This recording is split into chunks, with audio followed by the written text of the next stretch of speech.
देखो पल्लवी पल्लवी निज आखिरे सब देखाइछ आ तमे ता कोन देखाइबो तमे देखो तम अपराध भाई पल्लवी तो की प्रकार शांति दउछ तमरो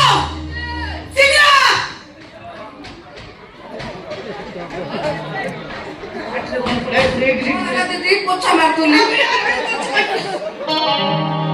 ऐसिया एबे को निज अपराध भाई निज दंड निजे स्थिर करबो ना मु स्थिर करबी मो निजर अस्तित्व तो मु निजे खोजी पाउनी मो की विचार करी मु जो अपराध करछि तो मते दो दंड दबो मु तक मतावादी ग्रहण कर लेबी नहीं पियो दीदी ऐसे ना ऐसे बोला बड़े बाहर डोर लॉक कर दीजिए एक पिलता का दे दे ओ बात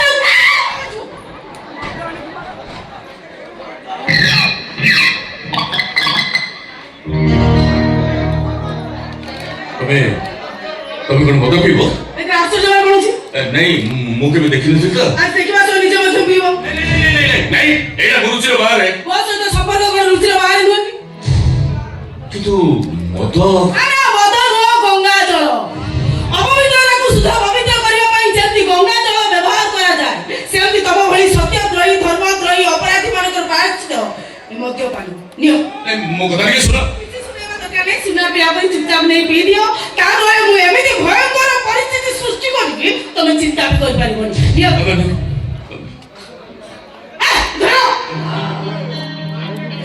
बियो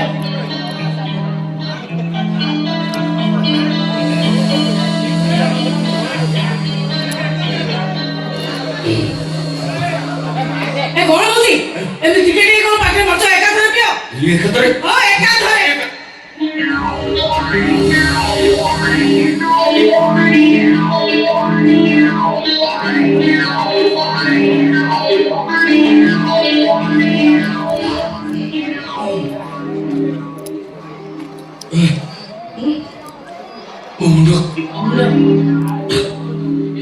मुंड कोन हे जाउछ ताले मते धर एबे को केम लागछ मते मते जल्दी लागुछ सेमिति लागुछ सेमिति माने केमिति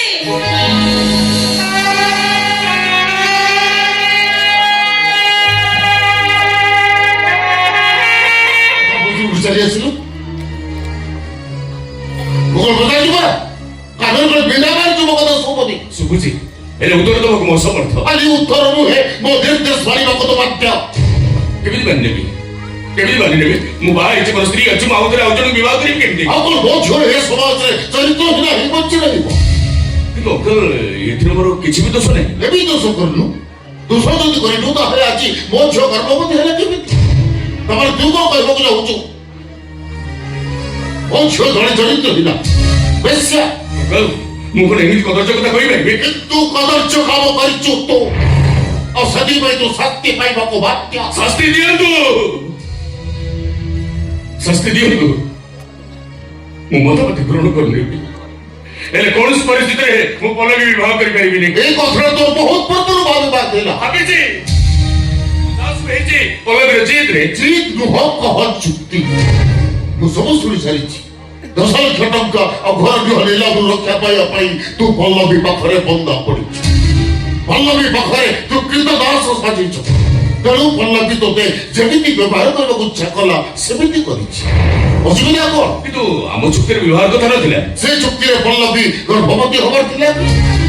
जदि नथिला ताहारे पल्लवी को तो गर्भवती गलु केबी से कथा पल्लवी चिंता करि करथिला से सतर्क रहि थांदा ताले एमिति अघटन घटि न थांदा घटना किंतु घटि सारिछि भूल तमे उभय करिछ तेणु ए घटना को तमे उभय समाधान करि दिया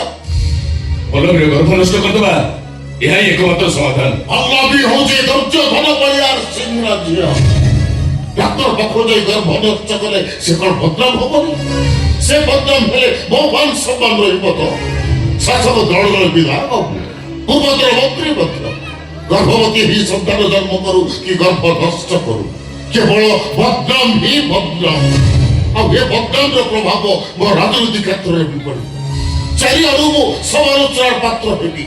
हुए तो मो राजनीतिक भविष्य तो अंधार है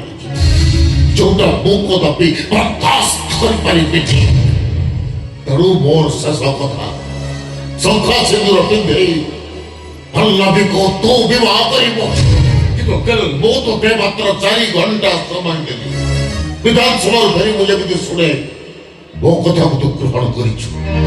ଆଉ ଯଦି କିଛି ବ୍ୟତିକ୍ରମ ସୃଷ୍ଟି କରୁ ମୁଁ ତୋତେ ବଳାତ୍କାର କରିବି।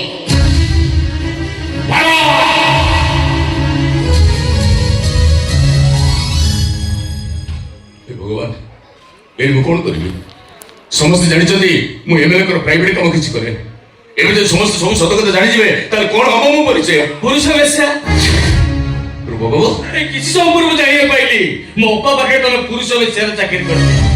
বাবু এই সমাজে এতে তো চাকরি থাও থাও এমনি ଗୋଟେ চরিত্রহীন চাকরি করে তোমার ଟିକେ সংকোচ লাগিলা নি কিন্তু মো পরিস্থিতি শুনিলে কোন মতে পরিস্থিতি শুনাইব কে পরিস্থিতি মতে শুনাইব তোমরা যদি শিক্ষিত এতে বিচার কেন তোমার নাই ତମେ ତ ତମ ମା ଓ ସ୍ତ୍ରୀକୁ ନେଇକି ରାସ୍ତା କଡ଼କୁ କୁଡ଼ିଆ କରିକି ରଖିପାରିଲ ତ ଶେଷରେ 10 ଲକ୍ଷ ଟଙ୍କା ବଦଳରେ ନିଜ ଚରିତ୍ରକୁ ବନ୍ଧା ପକେଇଦେଲ ଛି ଛି ଛି ଛି ଛି ଓ ମତେ ତ ଛି ଥୋ କହୁଛ ହେଲେ ତମ ଅପା କଣ ଚରିତ୍ର ପ୍ରତି ତାଙ୍କ କର୍ମ ସବୁ ମହମୟ ବାସ୍ନା ହଉଛି ଏଭଳି ଗୋଟେ କଦର୍ଯ୍ୟ କାମକୁ ମୁଁ କେବେ ବି ସମର୍ଥନ କରିପାରିବି ତମ ପାଇଁ ଯାହା ମୋ ଅପା ପାଇଁ ମଧ୍ୟ ଠିକ ସେଇଆ ମୋ ଅପାର ଚିନ୍ତାଧାରା ଯେ ଏତେ କଦର୍ଯ୍ୟ ପ୍ରଥମେ ଏ କଥାଟାକୁ ବିଶ୍ୱାସ କରିପାରୁନଥିଲି ହେଲେ ଏବେ ସବୁ କଥା ଜାଣି ସାରିଲା ପରେ ମୋ ଅପାକୁ ମଧ୍ୟ ମୁଁ ଘୃଣା କରୁଛି କିନ୍ତୁ ମୁଁ ଏବେ କଣ କରିବି ସଖା ସିନ୍ଦୁର ମାନେ ହଉଛି ମୋ ଅପା ଯେତେବେଳେ ନିଜ ଲଜ୍ଜା ଲଜ୍ଜାକୁ ଇଚ୍ଛା କରି ତମକୁ ବିବାହ କରିବା ପାଇଁ ନିଷ୍ପତ୍ତି ନେଇସାରିଛି ସେତେବେଳେ ତମ ପାଇଁ ଏଇଟା ସୁବର୍ଣ୍ଣ ସୁଯୋଗ ଯେତେ ଶୀଘ୍ର ପାରୁଛ ମୋ ଅପାକୁ ତମେ ସଖା ସିନ୍ଦୁର ପିନ୍ଧେଇ ପତ୍ନୀ ଭାବେ ଗ୍ରହଣ କରିନିଅ ତମ ଉଭୟଙ୍କ ପାଇଁ ମଙ୍ଗଳ କିନ୍ତୁ ମୁଁ ବାହା ହେଇଛି ମୋର ସଂସାର ଅଛି ଦ୍ୱିତୀୟ ବିବାହ ପୃଥିବୀରେ ତମେ ଏକା କରୁଛ କି ଆଉ ରହିଲା ସଂସାର ଏଇଟା ତମେ ତ ଗୋଟେ ଭଡୁଆ ଆଉ ଭଡୁଆ ମାନଙ୍କର ସଂସାର ତାକୁ ତ ସଂସାର କୁହାଯାଏନି କୁହାଯାଏ ଗୋଟେ ଚିଡ଼ିଆଖାନା ବାସ୍ ବାସ୍ ବାସ୍ ଆଉ କିଛି କହିବା ଦରକାର ନାହିଁ ମୁଁ ଯୋଉ କର୍ମ କରୁଛେ ତାର ସମାଧାନ ମୁଁ ନିଜେ କରିବି କାହାରି ଉପଦେଶ ମୋର ଦରକାର ନାହିଁ ମୁଁ ତମକୁ ଉପଦେଶ ଦଉନି କେବଳ ସତର୍କ କରି ଦଉଛି ମୋ ବାପା ଦୁର୍ଯ୍ୟୋଧନ ଭଳି ଆସି ସେ ଯେତେ ଖରାପ କାମ କଲେ ବି ତାଙ୍କ ମାନ ସମ୍ମାନ ସେ ବହୁତ ଜ୍ଞାନ ନିଅନ୍ତି ତେଣୁ ସେ କେବେ ବି ଚାହିଁବେନି ତାଙ୍କ ଝିଅର ଏଭଳି ଗୋଟେ ବଦନାମ ତାଙ୍କ ମାନ ସମ୍ମାନକୁ ବଜାରରେ ନିଲାମ କରିଦିଅ ତେଣୁ be careful about your life mind it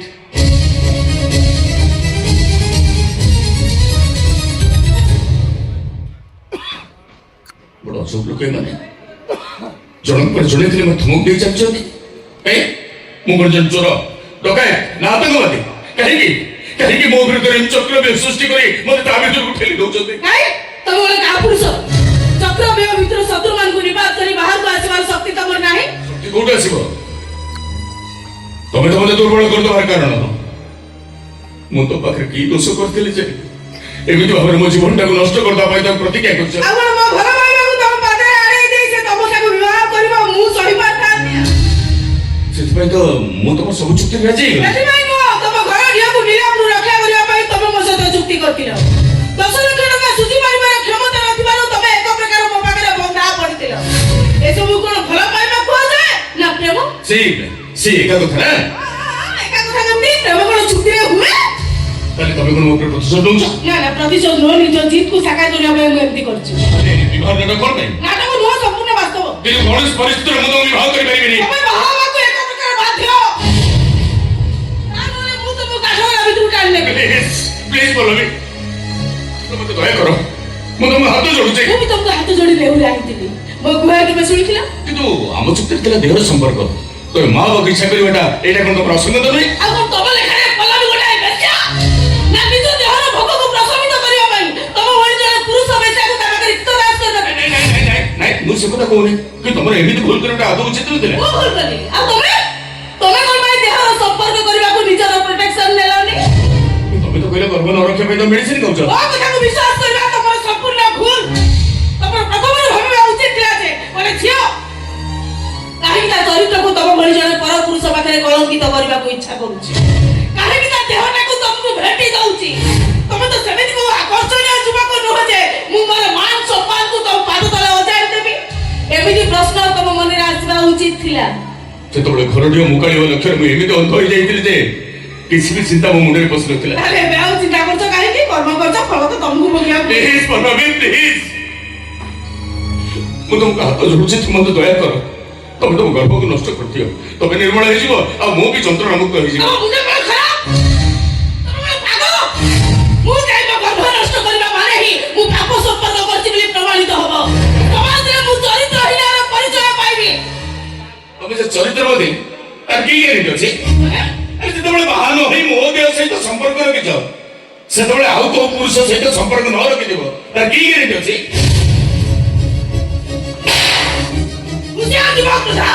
ଆଉ ଥରେ ମୋ ଚରିତ୍ରକୁ ଆଙ୍ଗୁଳି ଉଠାଇ ମନ୍ତବ୍ୟ ଦେଲେ ମୁଁ ଏମିତି ପରିସ୍ଥିତି ସୃଷ୍ଟି କରିବି ତମେ ବଞ୍ଚି ଥାଇ ପ୍ରିୟ ପ୍ରିୟ ହୋଇ ମରିବ ମୁଁ ପଛେ ମରିଯିବି ହେଲେ ତମ ଘର ମୁଁ ବାପର ପରିଚୟ ଦେଇପାରିବିନି ତମେ ଦବ ଅଲବତ ଦବ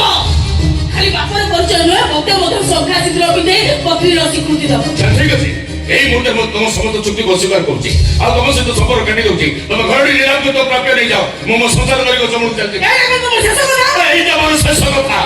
ତମେ ବି ମୋ ଶେଷ କଥା ଶୁଣି ନିଅ ତମେ ମତେ ଶଙ୍ଖା ସିନ୍ଦୁର ଦେଇ ମୋ ଗର୍ଭକୁ ପିତୃ ପରିଚୟ ଦବ এইটা ତମକୁ ମୋର ଚ୍ୟାଲେଞ୍ଜ ରହିଲା get out I said get out! তুমি তো মতে